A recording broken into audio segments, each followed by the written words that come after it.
Hi guys! Today I'm going to talk about all the books that I read in October.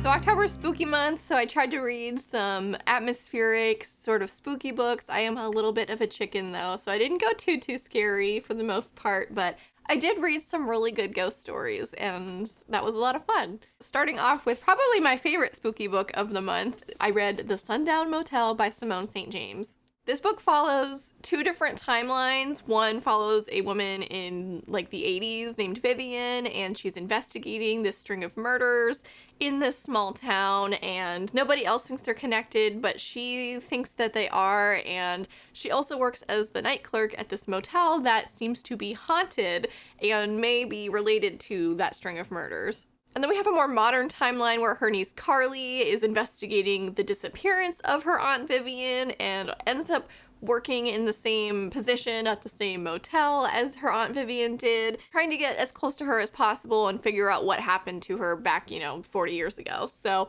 this was so good. I really enjoyed the ghost elements, the supernatural elements. I think were done really well. This also really captured that same sort of really strong feeling I get when I watch true crime documentaries, like the injustice of the situation, that like rage that provokes inside of me. I think this book captured that really well and brought a little justice to women who previously had none. So obviously this is fictional, but I think it was handled really well and I really enjoyed it. So I gave it 5 out of 5 stars. And I think if you're looking for a spooky but not too spooky book, this is a great place to go.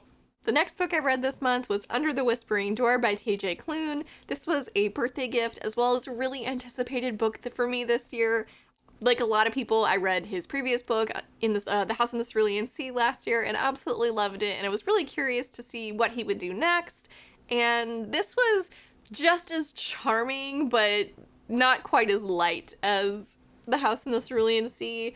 This novel follows a man named Wallace who has recently died, and he finds himself being collected by a reaper and brought to a very quirky little tea shop to meet with a ferryman and cope with his death and hopefully move on. And obviously that's a really heavy subject matter. I think if you have a hard time reading about like death and grief, this is going to hit you really hard. I cried like a baby reading this, but it was really good, and I think it takes a certain type of writer to make that subject matter weirdly charming, and TJ Klune did that so well in this. There's a really cute love story at the center of this as well. The character of Hugo, the ferryman, is so good, and the character growth that Wallace undergoes in death is just, it's amazing. And while I don't think I liked it quite as much as House in the Cerulean Sea, I did also give this 5 stars just because it moved me so much, and I'm going to be thinking about this novel for a really long time, so this was a definite 5 out of 5 stars as well. So I started the month really strong. Next book I read was Payback's a Witch by Lana Harper. This is a witchy, Halloween-y romance, sort of in the same vein as the Hex, which came out just a couple weeks before this one, but I liked this one I think a little bit better than the Hex. This follows a young woman named Emmy Harlow, and she is from this very witchy town where 4 witches founded this town, and she is a descendant of one of them. But she feels not quite as powerful, like her family is not quite as powerful as the other families, and the other 3 families participate in this gauntlet type of challenge every generation or so, where they sort of fight for the sort of magical dominance in the community. And her family has always sort of moderated it. She left town about 10 years previously after a really bad heartbreak and sort of resigned herself to living a really normal life, but she is called back to this town to arbitrate the gauntlet games, and sort of ends up falling back in love with magic and her hometown, and she also ends up in this sort of John Tucker must die situation with a couple of other girls who were 2-timed by her ex, and so they're all out for revenge as well, and she ends up also catching feelings for one of the other girls, and it was really cute.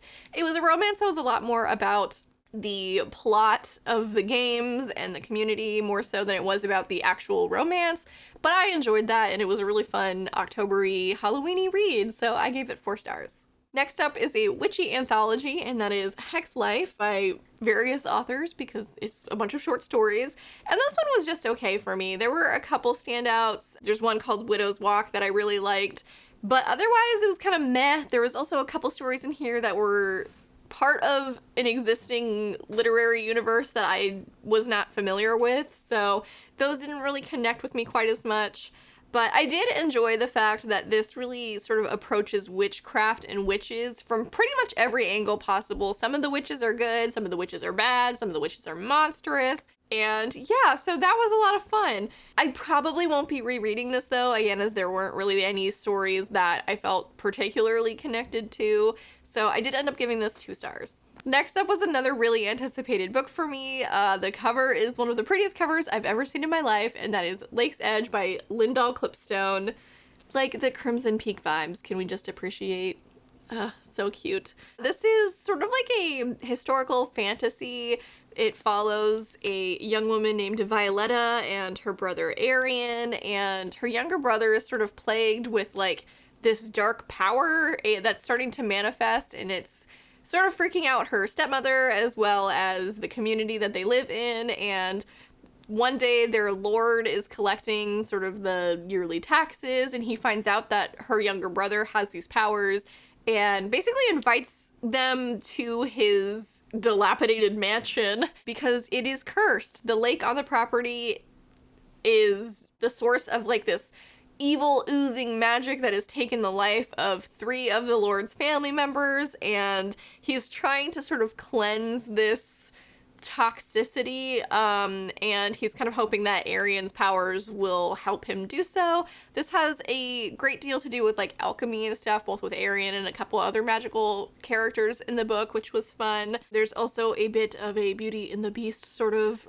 relationship dynamic between Violetta and the Lord, whose name I'm forgetting right now, but Rowan Sylvanen.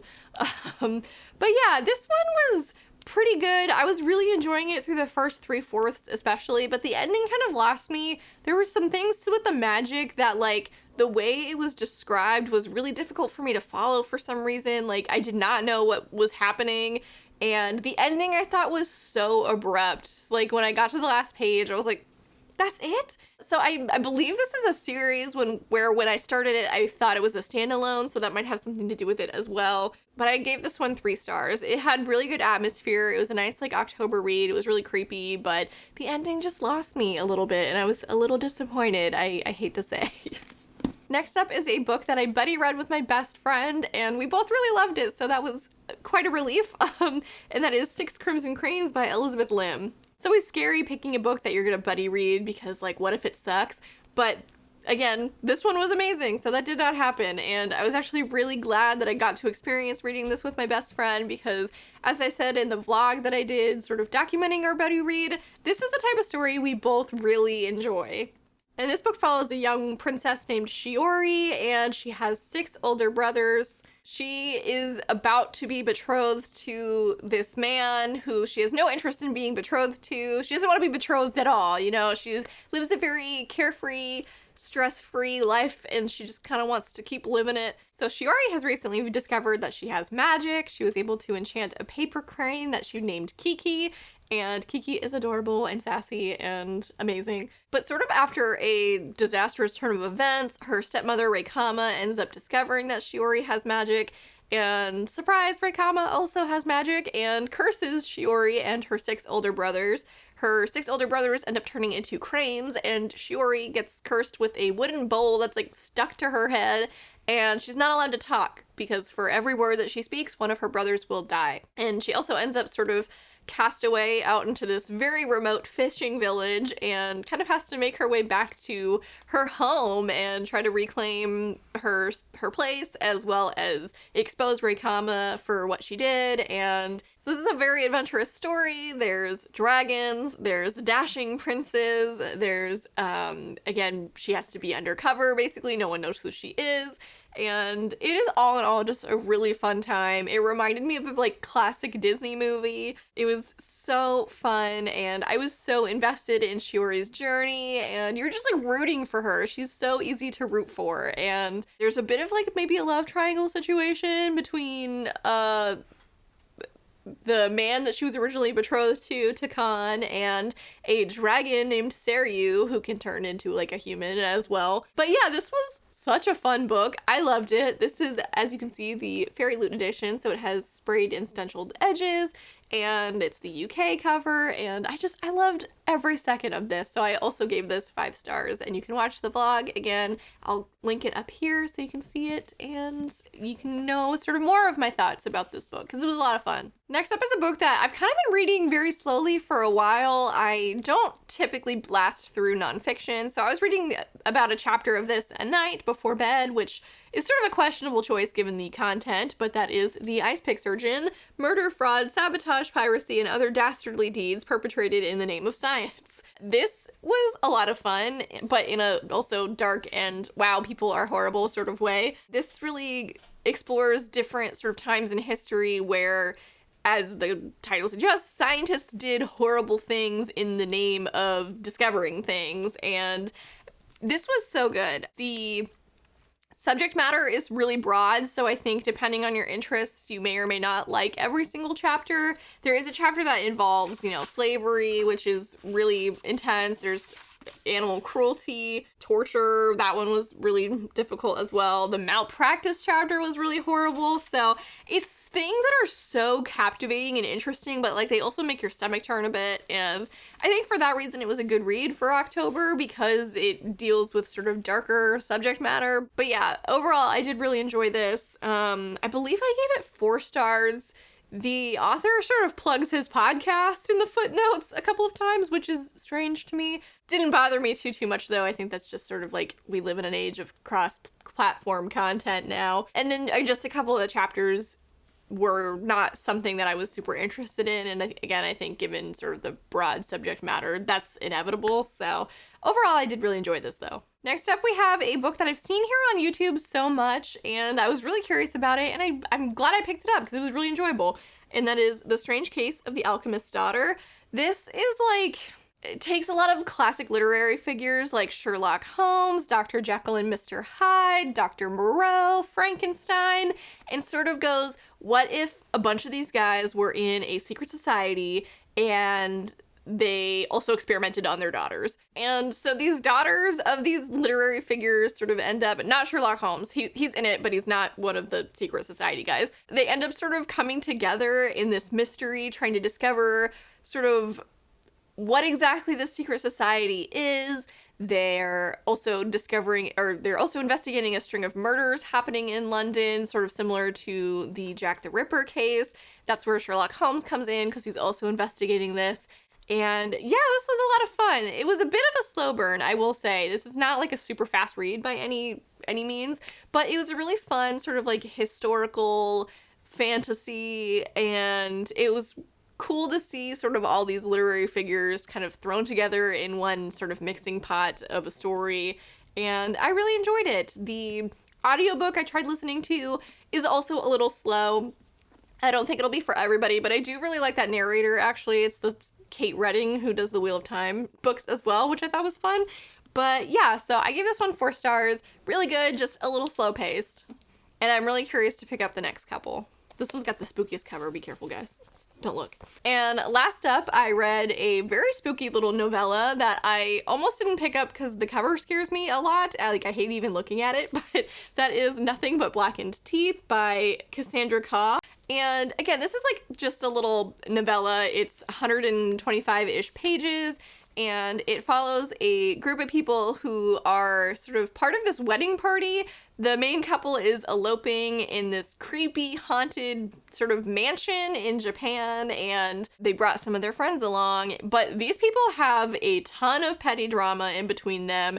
Everyone has like been in a relationship previously with everyone else, so there's like a lot of weird underlying jealousy and just weird feelings. So as they're staying in this mansion, there's this story that this mansion way back when was the site of a wedding not gone wrong, but like the groom died on the way to the wedding, and the bride then participated in sort of like this weird sacrificial ritual where she was buried alive in the foundation of the building, which is really creepy. But now she haunts the place, and so do all these other Japanese spirits called yokai. And as the party of 5 end up spending more time there throughout the night, these yokai are sort of watching and exerting their influence and exacerbating sort of the drama, and it just all kind of explodes from there. The prose is very flowery, I will say that, and I don't think that's for everybody, especially in a horror novel, but I quite enjoyed it. I thought some of the passages were really pretty in like a grotesque, macabre way, and overall I did enjoy this. I don't think it's as spooky quite so much as the cover promises. I wasn't quite so invested in the characters as I was sort of the culture behind these spirits. Cassandra Claw doesn't really explain what they are, like she'll just name them and continue, and so I ended up finding myself going down a couple different Google rabbit holes while I was reading this because I wanted to know what these things were, and I just thought that was so fascinating. I learned a lot from this horror story, which is not something I expected when I went into it, but I really enjoyed it and I gave it 4 stars. All right, and that wraps up my reading for October. I'm pretty happy with this. I didn't get to all the books that I'd hoped to, obviously, because my TBR was frankly ridiculous, but I think I did a good job of like reading some spooky, reading some atmospheric stuff, and I'm pretty happy with it. Let me know down in the comments below if you've read any of these and what did you think? I would love to talk about them. Also, feel free to like this video, subscribe to my channel if you haven't already, and have a wonderful day. Bye.